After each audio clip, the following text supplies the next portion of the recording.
امام محمد باقر علیہ السلام فرماتے ہیں، جو انسان رمضان کے چاند کو دیکھ کر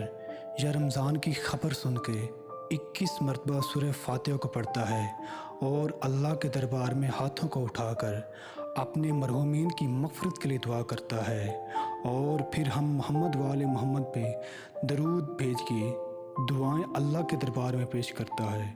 اور اللہ آسمانوں سے ہزاروں فرشتے اس کی گھر کی طرف بھیجتا ہے جو اس کی گھر کی حفاظت کرتے ہیں، اس گھر میں رزق و خیر و برکت نازل کرتے ہیں، اللہ کی رحمتیں اور نور برساتے ہیں، اور جہاں جہاں یہ عمل کرنے والا اپنے قدم بڑھاتا ہے فتح و کامیابی اس کے ساتھ ساتھ رکھتے ہیں۔ اس انسان کی نصرت اس طرح سے ہوتی ہے کہ جیسے غیب کی مدد ہر قدم اس کے ساتھ ساتھ ہو، اور یہ عمل کرنے والا جو حاجت اپنے دل میں رکھتا ہے